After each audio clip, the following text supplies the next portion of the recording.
Hello, we are back. Sorry it took a few minutes longer than planned, but we have plenty of time, almost 90 minutes for our panel with Izabella hosting the panel and three amazing doctors from UK, United Kingdom, working with health coaching. I think all of them trained in health coaching. And so we can't wait to listen in, hear, watch, and learn. So again, everybody, please post into the chat, ask your questions, and I think we're going to get started. Izabella? Okay, hi. Have fun, everybody. Hello, everyone. Hi, everybody. Thank you very much, Johannes, for inviting us to come and bring our message to you from across the pond. So I would like to screen share for a few moments just to introduce the session. So I hope you can see my screen there. So we are the UK and International Health Coaching Association. And our presentation and panel discussion today is talking to you about transforming patient health, NHS healthcare practice and delivery systems with health coaching. And I'm very honoured to have my friends and colleagues with me this evening. Dr. Kechagioglou, Dr. Dimple Devadas, and Dr. Uta Maria Berlin. And we will be talking to you about health coaching and how health coaching actually works within their clinical practice as senior doctors. Just a little bit for those who have joined this session, but not the last one. I just want to tell you a little bit about the association and who we are. So we're a self-regulating professional body for health, wellness and well-being coaches.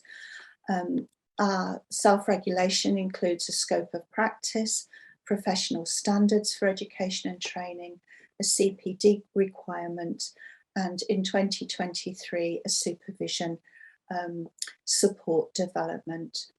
Our pillars that we stand on are professionalism, community and enterprise. So robust standards for education and training and for CPD approval of UK-based and international courses too, professional membership criteria, networking and relationships with our health coaches within the association and without. So we encourage our coaches and we as an organisation collaborate and network like crazy with healthcare professionals from all fields and from all parts of the globe. We have a strong membership of full members.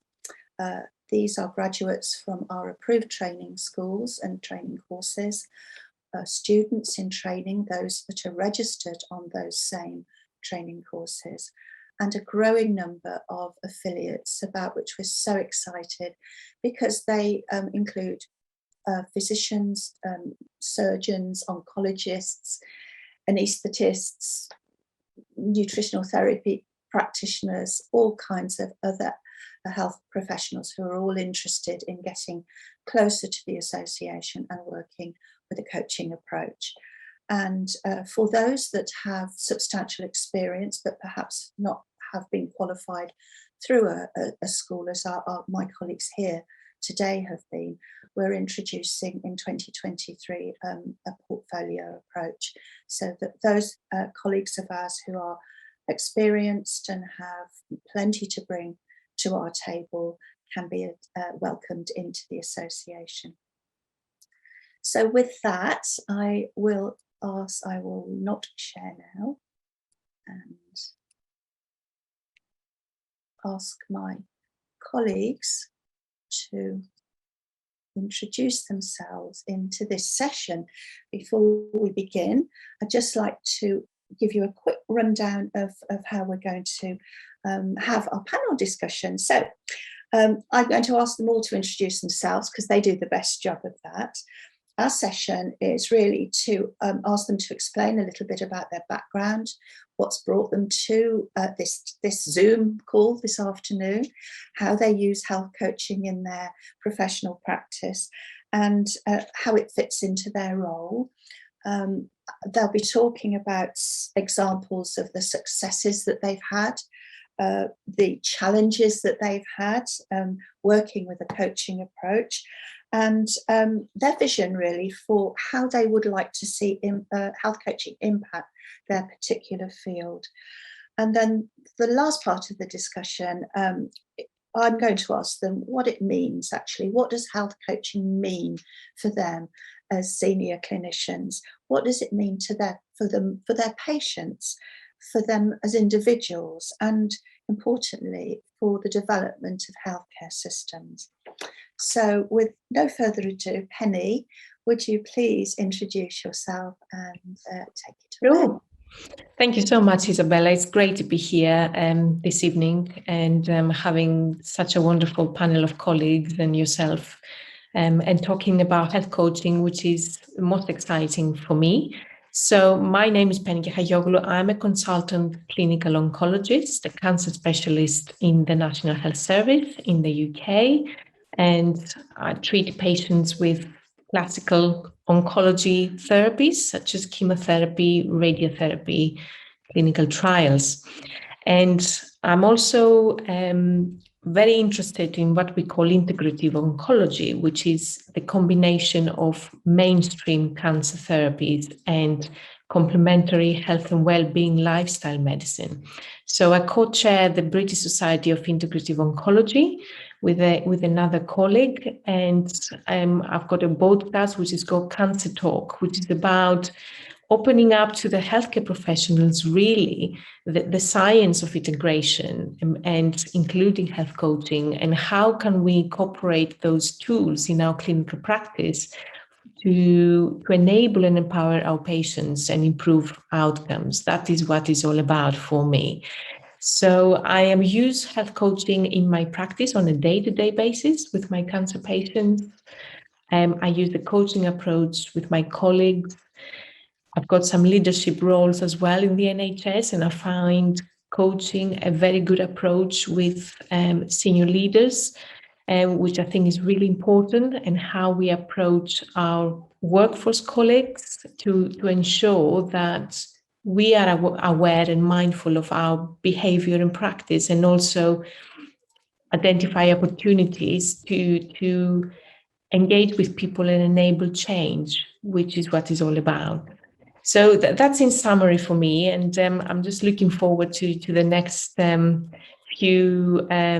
the next hour, really, to have a chat about successes and challenges. Thank you so much, Penny, for that introduction. Penny has been with the association for many, many occasions like this now, and I can guarantee that you're going to love to listen to how she works with health coaching and the experience that she has got. And now, quite different to Penny, maybe Uta, you could tell us about you and why you're here and what's brought you to this Zoom call on this lovely Sunday afternoon. Thank you very much, Izabella, for inviting me for this session. I'm honored to be here at the panel. I'm just going to start a little bit different. So I went to medical school in Germany, and before that I trained and worked as a senior physio in critical care and then later in cardiac rehab. And after I finished medical school, I spent 1 year as a junior doctor in Germany, and then came over to the UK because I just wanted to get a different perspective. I wanted to see how different healthcare services work. And eventually, after arriving in Great Britain, I got myself a training number and I started specialist training in London, and eventually trained in cardiothoracic anesthesia, perioperative medicine and critical care. And once this all was done, I became senior faculty, and after a while, and not surprisingly, I became interested in lifestyle medicine, and much later in health coaching, actually. So I remember one occasion when we, with the transplant team, were discussing patients who were overweight and obese and were therefore not eligible for heart transplantation. And I was asked, with my interest in lifestyle medicine modalities, how I could help them. And at that point in time, I had only done some NLP training. I'd become a life coach, and I had no idea about health coaching, and felt that I needed further training in that specialty, and basically had to concede that on both sides there was interest, but there was very little understanding. And on my side, obviously, there wasn't enough there to basically go and coach heart failure patients. And to be fair, I had to realize that health coaching at that point in time, that was the middle of the last decade, was a very young field. It still is, and needs a lot of promotion. So I set out to become a health coach. I underwent some training. I did that in the US, and then finally became a national board certified coach in 2020. And I was looking around to put my new skills to good use. And then how it is in life, you just find a place where there are people with open ears and eyes and hearts. And I basically became senior faculty in perioperative medicine in a tertiary cancer centre in central London. And the lead clinician for prehabilitation had just returned from Duke in the US, and they were building up a prehabilitation service. And just to explain a little bit what prehabilitation is, it is meant to increase a patient's functional capacity so they can actually withstand a stressful event, such as major cancer surgery, for example. So we realized that the pandemic had made patients even more frail, deconditioned, and we had a big backlog of, we still have, of cancer patients awaiting surgery. So these prehab services have sprung up all over the country and being introduced. So just to explain, prehab has three core elements: exercise, non-exercise, physical activity, and has to have dietetic and psychological support. And then you can find some bolt-on elements such as hypertension management, anemia management, or diabetes management. And we tried something new, as I'm coming in as a health coach, which is, I think, a novelty. Psychological support in that space is basically mainly coming from psychologists or psychotherapists. And we introduced health coaching, and I became a prehab coach, so to speak. So in the beginning, we were looking for patients who were, for example, lowly activated, as we call them. So patient activation is defined as having a certain level of knowledge, confidence, and skill to manage their own health. And I would be looking after patients who were basically disengaged and overwhelmed, to help them overcome that state and move on and get into action, get engaged in our service. So we aimed for one-on-one coaching for 4 to 6 sessions before their operation, and I will tell you a little bit about the outcome in a little bit of time. And I hand over to Izabella. Thank you. Thank you very much, Jutta. My goodness, that's an interesting perspective. Very different, quite groundbreaking, and I'm very excited to learn that your influence from Duke, because I think we have a lot to learn from Duke in the UK and their approach. So thank you very much for that. Now then, we have Dimple. Dimple, please do tell us about your very different approach and your background. So please go ahead. Oh, thank you, Izabella. And hello, everyone. Really excited to be here today with you all, my fellow panel members. So I discovered coaching about 12 years ago. So I was a management consultant working for the government in a change role, and really discovered it in that change function, looking at sort of teams and how we could look at development and strategy in the health sector.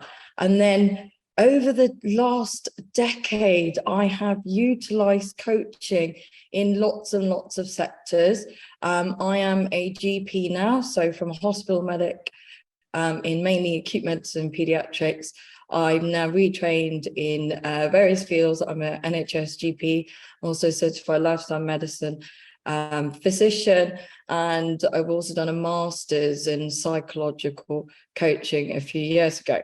So where and how have I utilized coaching? Well, I've done coaching in the streets of London. So I've done brief interventional street coaching, and I'm telling you, I've never seen people so happy to be waiting in the British rain with umbrellas.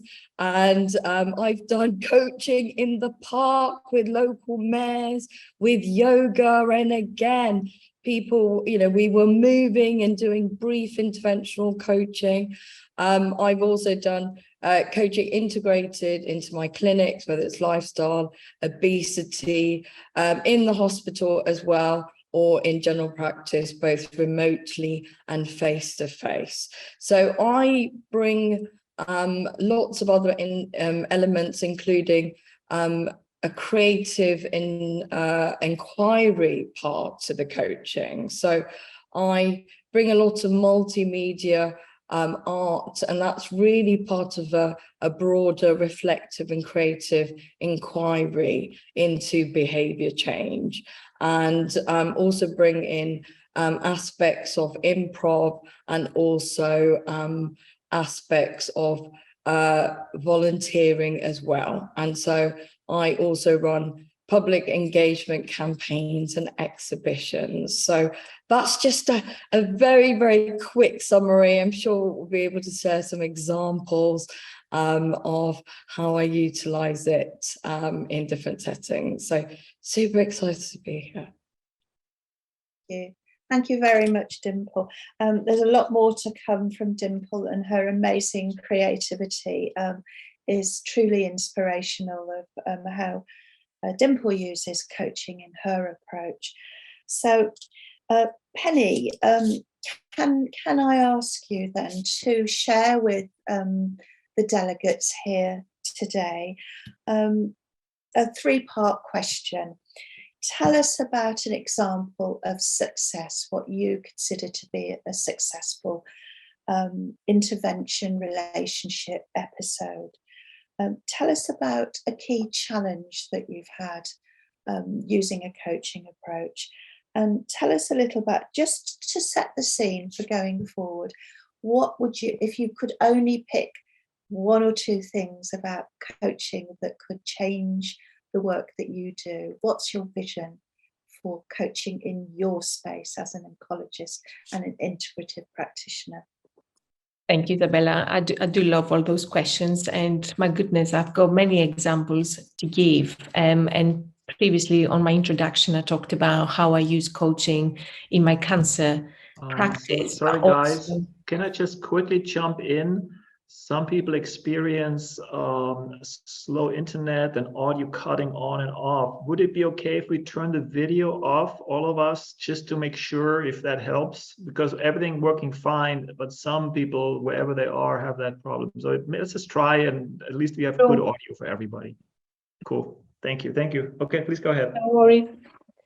So I was saying one success story, I guess, from my examples that I gave previously as an integrative oncologist, looking at patients in a holistic way and using the training I've done in health coaching to enable patients from the time of diagnosis to treatment through to survivorship to actually not just get through the treatment, but that's an opportunity often for patients to make transformational changes in the way they live and their lifestyle habits. And that's very powerful time to work with patients or clients to shift the focus to something really positive for them, something that they can have control of. because everything else in the cancer journey, patients don't have control of. But it's not just cancer patients. I've met in my coaching practice people with chronic illness, which is an area of huge interest of mine, because 1 in 2 people in the UK suffer from at least one chronic condition, which puts so much pressure in the NHS services. And health coaching has to be integrated in the professional services for me in the NHS. So, for example, a patient with cancer having a new treatment, and that treatment, I'll give you an example, is known to cause high sugar levels. And that particular patient always, her diet was full of carbohydrates. So it was about how can we make those small changes, not just to improve long-term outcomes, prevent diabetes, but also get the patient through the cancer treatment. And that was a beautiful success story. And the patient managed to get through the treatment beautifully, but also lost a lot of pounds, started exercising, and the whole family with her also were motivated to change, which is very important key message. Another example, as I mentioned before, about workforce and leadership, and as a medical director and leader myself, I know how important coaching is to coach my colleagues and actually use the coaching approach in the day-to-day conversations and how productive those can be to prevent burnout. My vision, Izabella, is really important, the thing I alluded into. Now that we've got integrated care systems in the UK, meaning that areas in the UK are basically NHS providers, GPs, mental health providers are joining together to provide that holistic and joined up care for our communities. And health coaching for me has to be an integral service in the community for our patients. It can improve health inequalities, it can increase access to service, it can transform people's lives. And we as clinicians have got the duty, I say, to push for that and to work with those professionals together rather than doing it all in our clinical practice. Thank you, Penny. That's, it's quite an inspirational view. I know that you, as a senior clinician in your trust, in your NHS trust, you have a number of roles and a huge amount of influence, both in terms of the healthcare delivery system and its future. And it's so encouraging that someone of your background and experience is so dedicated to health coaching and to help the association in the UK and internationally to get that important message out. And this whole business of integration, really, it's at every level. Would you agree that it's not only integration in different kinds of clinical and therapeutic practice, but integration of disciplines, integration of relationships between different parts of those professionals, of which health coaches are very important and growingly important, how their practice can be integrated with their colleagues right across the board. And we've heard from Uta about her particular area that she practices in. We've heard from Dimple about the very novel and hugely inspirational ways, informal ways that Dimple uses it.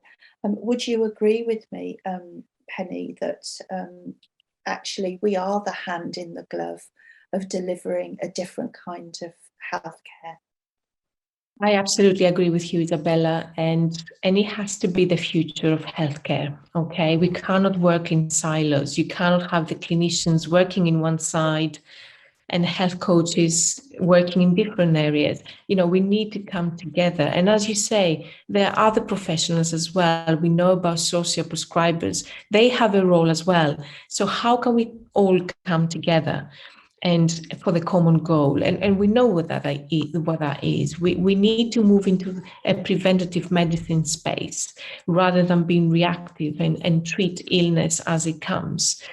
We need to understand our community needs. We need to address health inequalities. We need to go out there proactively working with the communities and make those transformative changes. Smoking, alcohol, addictions, they're all areas where there is huge demand for coaching. So I absolutely agree with you. But I didn't mention a challenge, you see. I didn't answer your full question. And I think I will personally and openly say I faced quite a lot of challenges. And I faced challenges from my direct peers about my health coaching approach, I guess. And one area which I think needs to change is the education of clinicians. So I did an independent education. I trained in functional medicine health coaching. I went and consciously trained myself. But there is nothing in the curriculum to actually stimulate the doctors of the future, the nurses of the future, the physios of the future. And how can we actually change that? And you mentioned about health coaching into the BSLM course, which is absolutely fantastic. Yes, we're very excited. One of our colleagues is writing the module as we speak. She is a clinician, and we're very excited, Penny, to be contributing a role play video and some learning exercises, which you and I know that we both presented at the BSLM conference, British Society of Lifestyle Medicine conference, just recently in London. And our clinical colleagues loved it, didn't they? They did. So much. Such a powerful message. So I'm even going to say that people were sitting on the edge of their seats wanting to ask the questions, learn more, just really be part of it. So I think I am hugely encouraged by even what's happened in the UK over the last year or so. It's come round in leaps and bounds, this better understanding of how we can all work together. And I think there's a genuine feeling and a genuine will to to go for that integration and collaboration. But what about the last part of the question, Penny, your vision for the impact in your particular setting? My vision is multidimensional, because I want to change. I want to see change at the clinical practice level, but I want to see change at the system level as well, Izabella. So my vision is to see more healthcare professionals practicing with a coaching approach on a day-to-day practice, and seeing what huge impact, positive impact that makes on patients' quality of life, reduction in anxiety when they come to clinic, better compliance with mammogram screening and all the things that we need to do for prevention, but also what the positive effects of health coaching, lifestyle medicine for people after treatment and getting back into their regular lives, or making small and sustainable changes that have a huge impact for their personal lives. And at a bigger scale, Izabella, it's about how can we incorporate that, as I said, the professionalism within the integrated care system and make changes at a bigger scale. So instead of the default people coming with chronic illness to the hospital, is proactively identifying those patients with those needs and addressing them through integration. That is what I want to see the future of healthcare to be. Yes. I don't think there's a person here that would not want to support that vision. I'm terribly excited by it. I think its time has come, and it's I think we have to be brave, all of us. I think coaches health coaches need to be brave and confident and in presenting what they can do and engaging with the conversations at all levels of healthcare, you know, whether it would be with their colleagues, with their peers, at the systems level. We need to be brave and say, use us, we have the skills, we're experts in behavioural change, in lifestyle change, we're here to support, we're here to help with that integration, and we're here because we can all do it together. You know, it's a very different coming out of the silos that we've experienced with some frustration, I think, all of us, no matter which, you know, part of the health service that we're in. The silos have to come down, and we, all of us, need to come out in service of our patients and our clients. So thank you for, you know, for painting that picture. Thank you, Izabella. Oh, you're very welcome. Uta, what do you say in all of this? What, you know, let's hear it from you now. What is an example or examples of your successes? What are the challenges that you've experienced? And, you know, in your setting, in perioperative, what is your vision? How do you see the perfect health coaching approach unravel for your patients? Thank you. And yeah, wonderful questions. Thank you, Izabella. I couldn't agree with you both more. Health coaching doesn't work in isolation. It's part of the wider, you are as a health coach, part of a wider team and should see yourself as such. And it only works with other team members. And if I may, I'm just going to take you through our success of prehabilitation in a tertiary cancer center. And we are very proud. We recently won an award in late September. So our prehabilitation service was built and started in November last year, 21.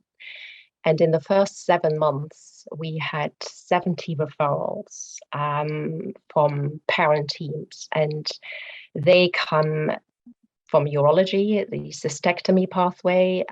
Second would be upper GI, that would be esophagectomy pathway, and then gynecological cancers, and followed by lower GI. And we recently added head and neck cancers to our service.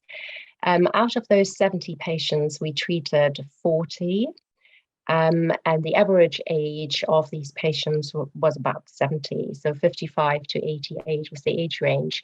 And their mean frailty score, clinical frailty score is 3 or was 3.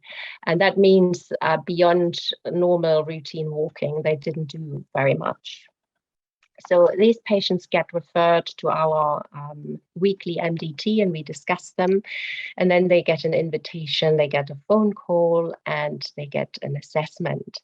And we identified 3 outcome data. We were looking at EQ5D, which is quality of life, fatigue score, and the 30-second sit-to-stand test. And these patients get assessed in their first phone call, and then get prescribed in the usual lifestyle medicine prescription way of doing things. They get their individual programs, so they have bi-weekly or more often physiotherapy, one-on-one Zoom classes, or onboard referrals, if you like, if they need it. They have dietetic support and then coaching. And then we have a check-in, sort of halfway between the first phone call and just before surgery, to just check in with them, how they're doing, how they're getting on, whether they need any more support. And we obtain another fatigue score at that point. And then they get a check-in just before surgery, and we look at fatigue score again, quality of life, and 30-second sit-to-stand test. And then they go on and have surgery, and they come to the surgical ICU afterwards, and they get their enhanced recovery program. And it's really interesting to see that prehab patients, they do drive their own recovery very much in comparison to people who didn't have prehabilitation. Their understanding is much better. And then once they return home, they get another phone call, they get discharged from the program 8 to 10 weeks after their surgery. So what did we find? We have an improvement in their quality of life over 6 weeks when we're treating them. When they undergo their prehabilitation, they have a reduction in fatigue score, and they have an increased physical capacity, as evidenced by a better 30-second sit-to-stand test. And so what we're seeing is that prehab really, with all these elements, multimodal elements, has the potential to enable these patients to maintain independence while they're undergoing cancer treatment and preparing for their surgery. And they also have a better perception of their own health. Also, patients' feedback is documenting that. They're saying, for the first time since my diagnosis, I have been able to do such and such. So there's an increase in motivation and self-confidence in managing their own care. One key challenge I see probably in we having to work quite hard in terms of acceptance of health coaching, particularly in secondary care. Health coaches are kind of finding their way into primary care, but secondary care, that is a rarity, I would say. It's a young field, so that means that all of us, clinicians, physiotherapists, dietitians, or whoever else is a health coach, or wears the head of a health coach, we have to just work harder, and we just have to recognize it will take time, and over time we will find our accepted place within the secondary healthcare team. What would be my vision for impact of health coaching in the future? So I would agree with both of you. We need to get health coaching, I think, sort of in a vertical fashion. So usually chief executives get coaching or even health coaching, but it doesn't quite filter through to down to the patient, to the nurse, to the doctor, to the wider team. So that would be something we would have to work for very hard. I also would like to see a group coaching program, because I think all these patients, not just the ones sort of who are lowly activated, everybody should have the benefit of a group coaching program while they're preparing for surgery, to simply benefit from their peers, from peer support. So, and these would be my points, Izabella. Back to you. Do you know that absolutely? I mean, I'm just excited by by listening to you, because I think acceptance is such a big issue, isn't it? Acceptance that coaches are here, that they are trained. We may not yet be a regulated profession, but we are one that is self-regulating, and that is the whole point of the UK and International Health Coaching Association, which has been in place since 2018, and it is growing in terms of its professionalism and its focus on making sure that we are credentialed, that we're well trained, that the standards within the health coach education and training curriculum are robust, that we have a clear scope of practice, and that we understand where we fit in to the grand scheme of things. So I think,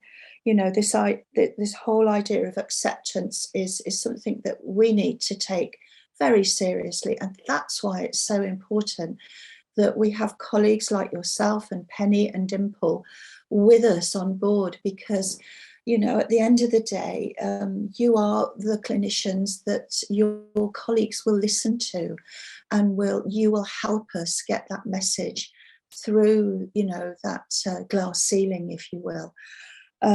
So, I'd like to thank you all right now for being ambassadors for the Association for Health Coaching, for being so passionate about using it in your own practice.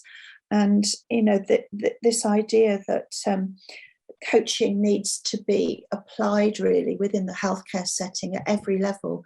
So whether you are a leader or on the management side, or a clinician or a nurse, we all need this. We all need this. Without question, NHS staff need support. I do some work with NHS staff on supporting through health coaching. And I know that once, in my experience, once a clinician has experienced health coaching themselves, they can't unexperience it. It does fire their imagination. And it's so encouraging to see how quickly they can see ways of embedding some of what they've experienced and they've learned through, you know, through their own experience of being coached into an approach, you know, that they can use with their patients, which is what really Penny and our colleague Sarah Mannion were doing in our role play at the British Society of Lifestyle Medicine conference. And then your point, Uta, about group coaching, absolutely on the money. And I am very excited that I know we will be helping to bring this to the UK into the cancer care setting very soon. So I'm very excited to be talking to you all about that. And you know, I will catch up with you, Uta, over our project that we're introducing now. So they're all really good points, and they're points, and it's so encouraging really to see that we are all on the same page, thinking about these issues. How can we work together? How can we make progress? So thank you very much, Uta. Dimple, please do tell us about your experiences and how you approach it, and all the many and varied ways that you've had successes, some of the challenges, and I know you have, you know, quite a different lens on this, maybe from the conventional lens, using your creative mind and approach. So please tell us all about it. Thank you, Izabella. So, so I've used it in a variety of settings, from hospital to primary care, both digitally and, as I've said, going into the heart of our communities, whether it's in a community festival, in the park, or on the busy streets of London. And, you know, thinking about some of these really sort of brief interventions, we now know that brief interventions, whether it's a few minutes, can actually be really successful. So I remember it was raining, and this was when we with the whole team went into the streets of London, and we carried out our really interesting project. And we were taking people's blood pressures and doing their body mass index, taking their weight, and then giving them lifestyle health advice targeted to the local communities. And then myself and this other health coach, we were wondering if anybody would want to come and talk to us. And literally we had queues, and every time a bus came to stop at the nearby bus stop, there were more queues, and people were not put off by the rain. And some people didn't even know what health coaching was, but they just saw the person in front having a really meaningful conversation with me and my other fellow health coach, and they decided they wanted a bit of that. So they did want to queue for a rather long time, and I've never seen such happy faces in such a long queue. So these sort of brief interventions, and when some of the people had their blood pressure done or their body mass index calculated, Some of them, were quite surprised by the readings that were not quite in the normal range. And it really gave the opportunity for this brief conversation and bringing in some of the elements of coaching, that safe space, and you can create that together with the person in front of you. And it doesn't matter whether it's in a digital space, in a park, or in a busy street. And it's like bringing that qualities of support and bringing meaning to what the conversation is to that person in front of you. And it was a great opportunity to even start the dialogue with something like a measurement, but going deeper into what health actually meant to these patients. So even in a brief 10-minute, we got an increase in self-reported motivation levels. And we now know from a lot of the research papers that brief intervention, just for a few minutes, works really, really well. So I have lots of successes. So brief 10-minute street coaching to examples in obesity and lifestyle clinics where patients are bringing sort of what meaning is to their weight and what it means to improve their weight, their diabetes, and success stories where people are being de-prescribed. So patients, as they improve their weight, improve their diabetes control, the great news is that, yeah, you can start weaning people off medication. And then it's also about the qualitative, the story. So I've got a really, like, one of my favorite examples, even though this is like a decade on, is a lovely lady who had seen including me, the whole team, including in the hospital. She was living with diabetes. And even though I'd sent a letter to her describing what coaching was, she just sort of came on a very sort of early Saturday morning into my room, not exactly knowing what coaching was, but she was just really curious. And then after the first coaching session, we really brought the meaning to what it meant to improve her diabetes.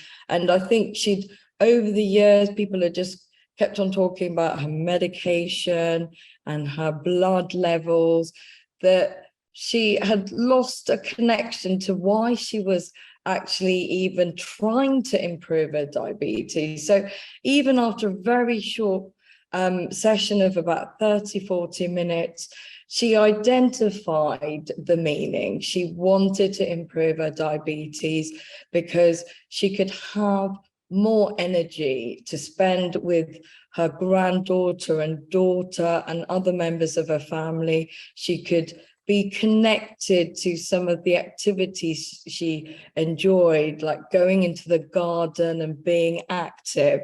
And this was a very interesting project. It was an official Olympic legacy project. And I combined coaching with the use of photography to help people express their vision for coaching and their goals and their direction. So I asked her to bring something to the next session that would express her goals and vision, so we could take a photograph of it, and then she would have that to keep. And then the next week, on early Saturday, she turned up with members of her family, her granddaughter and daughter, who was crying, saying, "What has happened to my mum?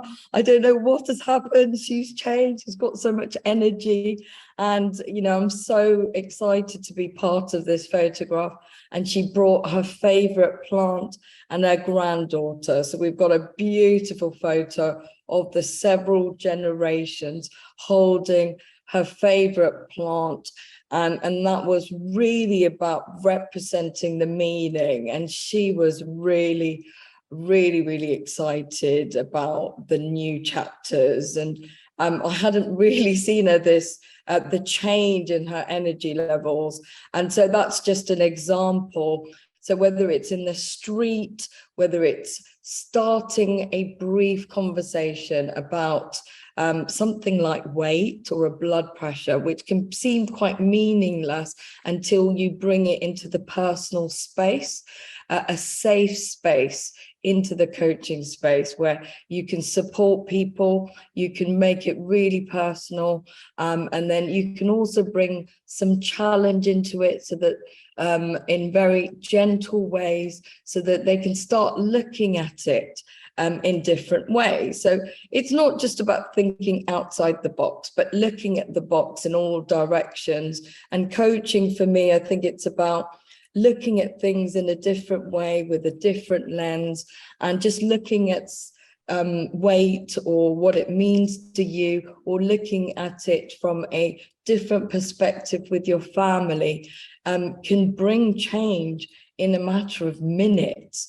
And not only can it support what I think are very important aspects of motivation from self-determination theory and intrinsic motivation, this autonomy, this capability and relatedness and connection, I think it can do a lot more and bring elements of health into life. And I really feel that if we can start teaching coaching in schools and the philosophy, and create a culture of coaching which has lots and lots of beautiful elements in it, and then I think integrating it into the whole journey of the healthcare system, whether it's right in the community, having a session, you know, with a GP, or whether it's preparing yourself for an operation, or post-operatively, or even in an urgent care setting. I do have conversations, very brief conversations, about whether it's a modifiable risk factor. I think that would be absolutely beautiful, and I think it has the opportunity to transform healthcare systems, because if we are relying on resources that are dwindling, we're going to be in trouble. But if people are the resources and we're activating this intrinsic motivation, their purpose and meaning, well, as the population increases, we will have an increase in resources, and people in the right environment with the right support and the right information, because there are many determinants of health, both social, commercial, and information is one of them. So looking at the capability, giving people the right information and the support, but really supporting that person-centered, very personal, meaningful conversations. And if we have more of these conversations, even though it's brief, because there is lack of time, but if we don't have these important conversations, then they will become urgent and go into an urgent care realm. So I think that that is my vision for coaching. Thank you. You've painted an extraordinary vision, and one which is joined up, one which is truly population centered, I think, you know, and there's always a distinction, isn't there, made between individual healthcare and that of the population. But I'm sure, you know, our colleagues agree that we need to have a culture of coaching, a culture of self-empowerment, a culture of people learning to coach each other, to coach themselves, you know, and the pebble in the pond, you know, the ripple effect. The story that you described, which I've heard you share before with photographs, actually, such pity that we can't share those images today. But it's such a powerful, you know, ripple effect, not just through the family, but now your intervention, your conversations and your encouragement to your patient has empowered 3 generations. because that patient will be talking to her friends and her peers and her neighbours about her experience. Her daughter will be doing the same throughout the family and throughout the community. And the young granddaughter will have witnessed a very different way of being within a healthcare setting, which she wouldn't have experienced otherwise. So I think that story is so powerful because it's ordinary and it can happen all the time. So thank you very much for sharing your vision. I'd like to ask you to continue now, Dimple, for a little while with another 3-part question, but there are a couple of questions that have popped up in my chat here. So if you don't mind, colleagues, let me ask a question. Let's have a look. I have a question. I have an interview for a healthcare role in a GP practice next week. What one piece of advice would you give me for the interview? I'm excited and nervous in equal measures. I want the job so badly. Dimple, I think this is a question for you. Well, all I would say is, look, an interview, I think, is a two-way process, and you're getting to know the GP practice. And I would just say, look, be yourself and bring your authentic self into the interview. And if it is the right team and the right practice, you will just gel and flow and get the job. Thank you. I would add to that, if you don't come from an NHS background, if you're not familiar with the structure of the NHS, I would do a little bit of homework about that. I would really research the meaning of health coaching within primary healthcare for the NHS, and also have a look at social prescribing, and just make sure that you're comfortable and you know and understand the differences between those roles. And also maybe, and I don't know, Penny, whether you would agree with this, but I personally would probably encourage you to understand the new impact of the integrated care systems that will affect us all, so that you have a little bit of an NHS framework, to go in with, because a lot of people coming straight from the outside world into the NHS lack that framework to understand. Really, it's a very complex system, and it will serve you well if you can understand it a little bit better. Penny, I don't know whether you would agree. I fully agree, Izabella, and I would add, come and talk to us. Come and talk to us who are crossing both lines, and we can always talk about the challenges, the opportunities, because I think all those challenges that we talked about and our vision, it's all opportunities waiting to happen, and we do need the right people in there, and we need to really fast forward that integration. So come and talk to us. I mean, yeah, I would add, I mean, with the general practice surgery, yeah, I mean, absolutely. Just if you can understand how sort of general practice fits in to the wider NHS, it will just help you, because we know, social prescribing and the link workers, it will be really good, yeah, if you can talk to some GPs, if you're not familiar with the way it works in a GP setting, how you can link in with the link workers and how all of this works. As Izabella says, it can be quite complex. So, but be yourself. I'm sure, bring your authentic self. And I'm sure you've done lots of research into the NHS, but if you want to talk to a GP, if you don't understand the primary care landscape, I would advise that, but I'm sure you have done all your research now. Thank you. Thanks very much, Dimple.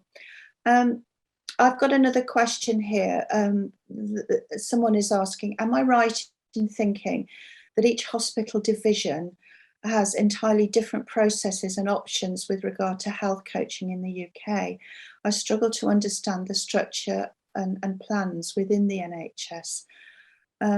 I don't think that's quite right. I think there is a very clear plan with a NHS Executive Workforce Plan, which will be published. It should have been published in September. It has been delayed because, unfortunately, the death of our Queen, which has put a lot of scheduling back for the NHS. But there is a very comprehensive workforce plan for health coaching being introduced into the NHS. It is fully supported by the additional roles scheme financially. And it's a huge piece of work that we have been part of, and we continue to support as an association the introduction of health and wellbeing coaches into the NHS. But I don't know whether one of my colleagues might want to pitch in on that one. Each hospital stroke division having an entirely different process and options. I think it's true to say that it's being introduced into primary care in a very focused way, not so much into secondary care, but certainly it's a complex beast, the NHS. It's huge, and I can only congratulate them in seeing this opportunity to make a difference by the introduction of health coaches. So would one of you like to comment on that at all? Just to say, Izabella, that I agree with you. I don't quite think that there are different processes in different departments. I think what we are lacking at the moment in secondary care is that plan of how it's going to work moving forward, how we're going to bring health coaches closer to patient care, or rather maybe shifting patient care more to the community rather than basing it in the hospital settings. So these are the questions that at the moment, with technology, with virtual wards, with telecare, all those questions and problems and challenges are put through, which is good. It's good that we are talking about it. It's good that we are raising the questions. It's just I don't think we've got the answers yet.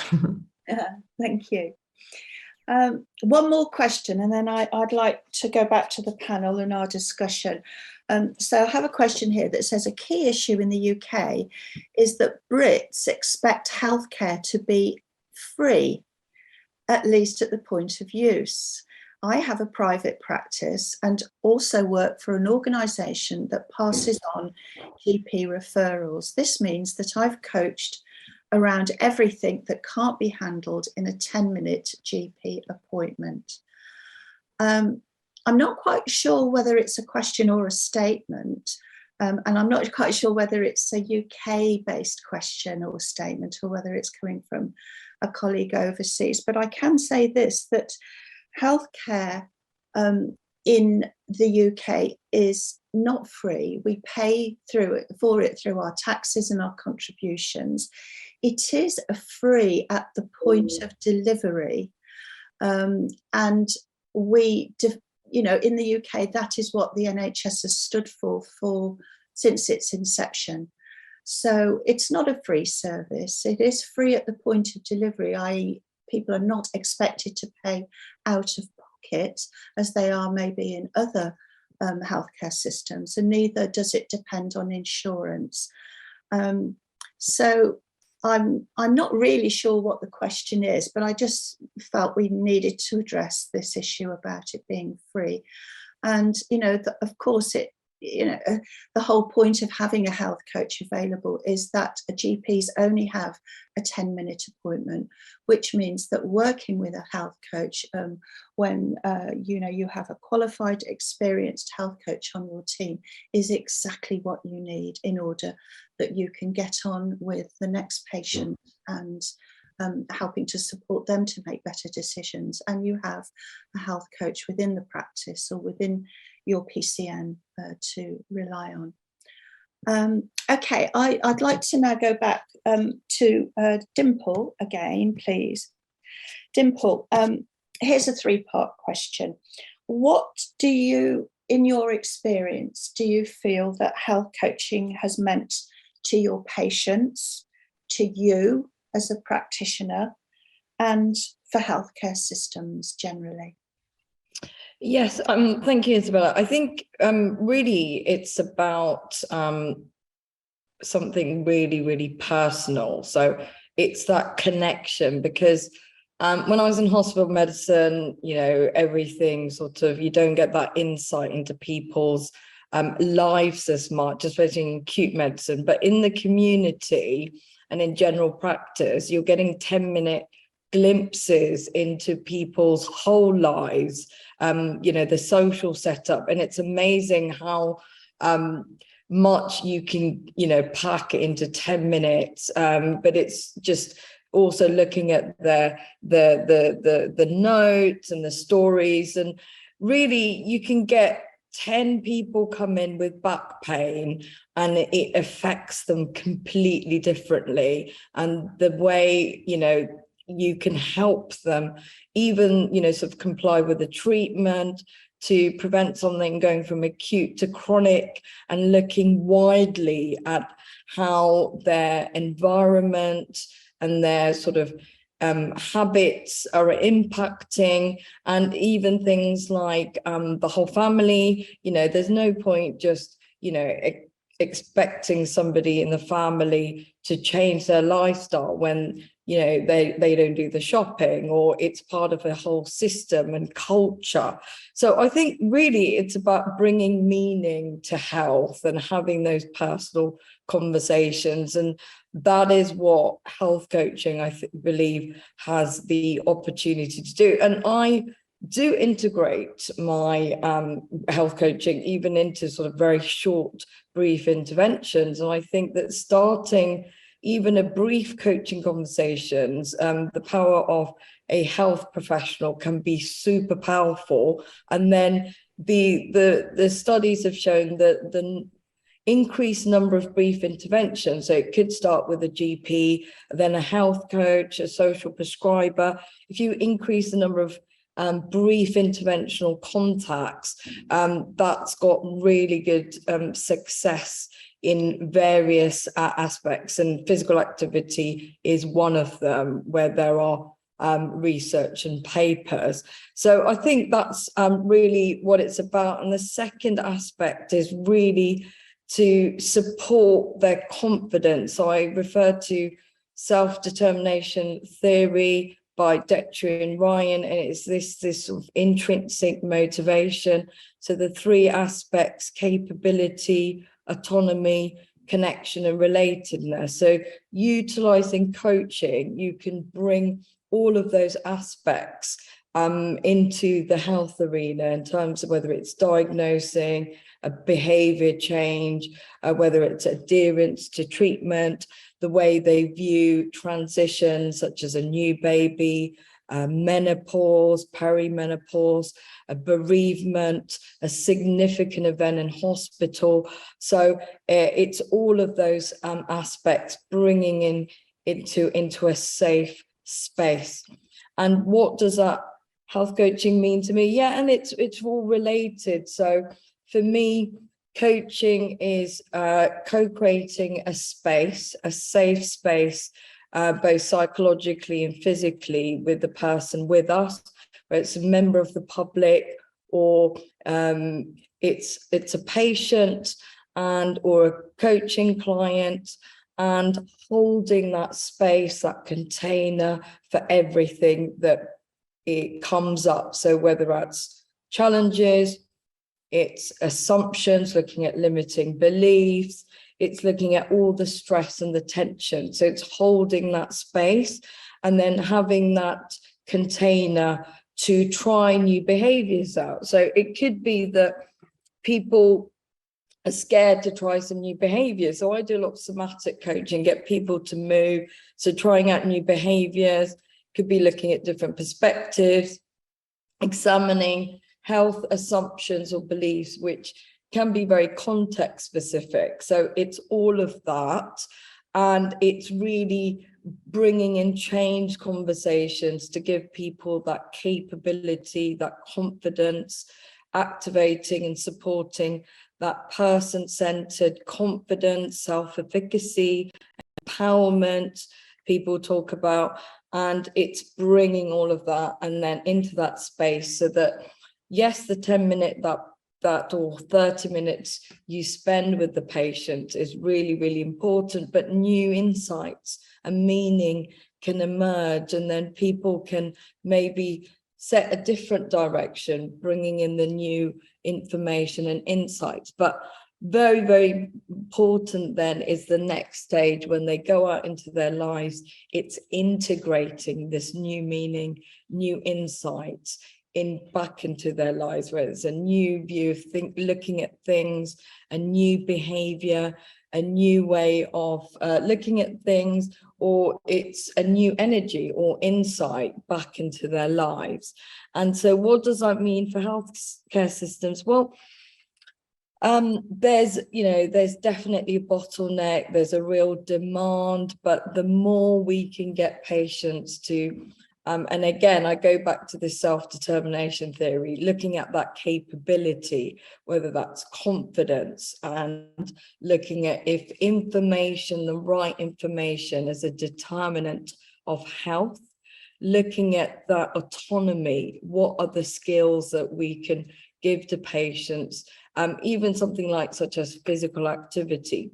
If you look at the research, even something like physical activity, there's a lot of perceived barriers where the patients are in pain, they feel that physical activity is going to increase it in the long term, if they're breathless, if they've got stable conditions, and you address these barriers, but in a very personalized way, and give them the right information, and in these brief interventions, give them the confidence and the capability, and then that connection to the meaning, the connection of who they are with all of this new insight and the meaning and what this means, health, because it's such an abstract term, but what this means in their life, to their family, and really connecting it back to their purpose of what they want to do in their life. And I think that really that community aspect is so fundamental.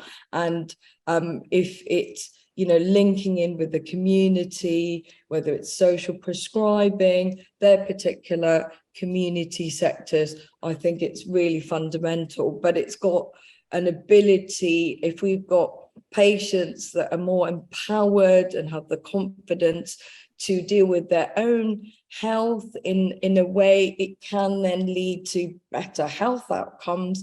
There's so many modifiable risk factors. If we look at the top four, whether it's nutrition, tobacco use, physical activity, reducing sort of harmful substances, especially alcohol, we've got all of those which contribute to the big chronic disease, which really impacts health and death, premature deaths, but also the quality of our lives. So if we can bring health coaching into every part of our system, and also bring it into our schools as well, and bring it into the heart of the community. And that's why I do so much community work right in the middle of the community. I think it has a huge impact to help people with their health and healthcare systems. Thank you. And you, in that, you have nicely answered a couple of questions that we have here. One is, how do we get to people before they even become an NHS patient to further reduce the overheads on the NHS? I would say that that's very much a role for, the support for health coaching.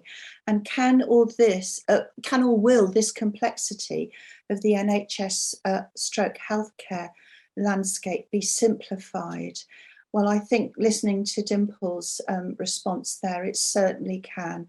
It can be done through these various approaches where we do empower patients and where health coaching is an integral part of that, supported by by clinicians of confidence, self-efficacy, empowerment, accountability, meaning, insight, autonomy, and importantly, helping people to implement and integrate that into behaviour change and into their lives.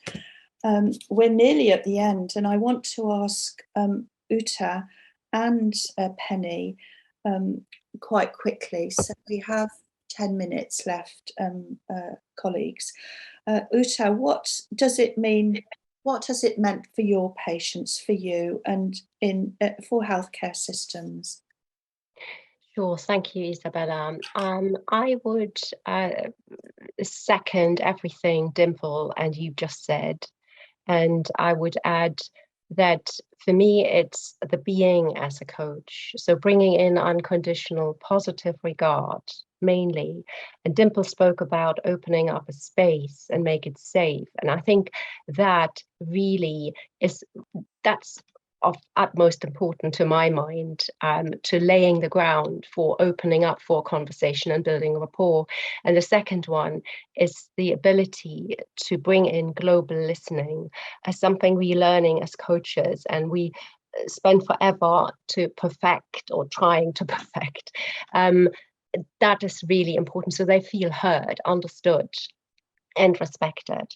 And that in turn will encourage them to change their behavior. It empowers them, it increases their motivation and self-confidence, and brings about long-term behavioral changes. And if I look at myself, then I don't know a coach who's been through coach training who has not found this very beneficial. It promotes self-development. It provides you with gratitude for self and others. So bringing in unconditional positive regard is just cutting out judgment for others and oneself. And that in turn actually has made me a better doctor. I use these two things in my clinical practice when I teach, as a leader and as a coach. And clearly enhances self-awareness in interactions with patients and colleagues. And that in turn brings out the best in oneself and in others.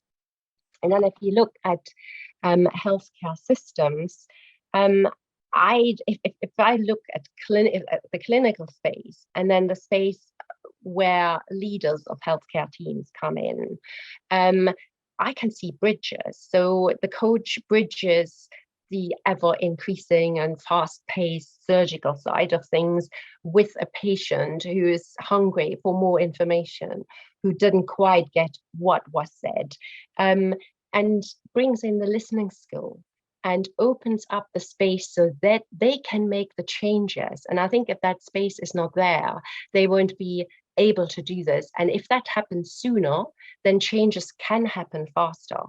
The same is true for a leader in a healthcare team. So we all feel that we need a psychological safe space to be able to speak up. Unconditional positive regard would bring that in.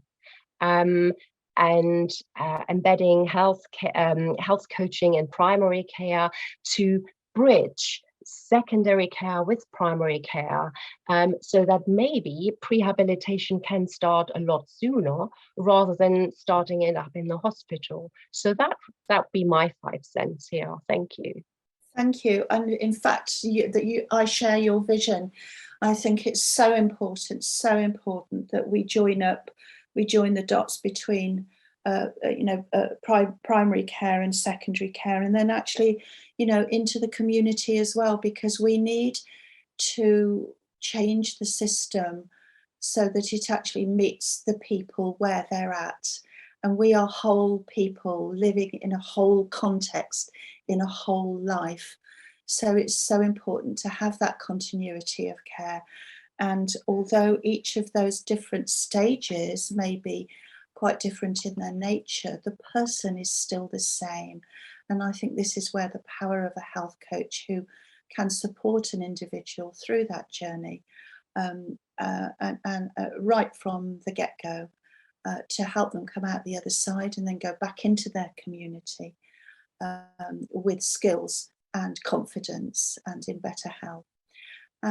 So I would like to ask Penny if you would help us close this session by understanding what these elements of health coaching mean to you. How has it affected your practice? And I know that you're going to be agreeing with quite a few of the comments that colleagues have made, but how do you see things going forward now? Sure. I very much agree with both my colleagues. I have to say, you hit the nail in the head, saying that as far as personal transformation is concerned, for me as a clinician, my consultation has gone to another level because of my training in health coaching. And it has made me, as you just say, a better doctor and a better leader. And a more mindful one as well. Is about self-awareness, is about understanding, understanding yourself, your strengths, your weaknesses, but also how you communicate with your patients and your colleagues, in fact. And on the other side, as a patient, I have seen people benefiting hugely from such an approach.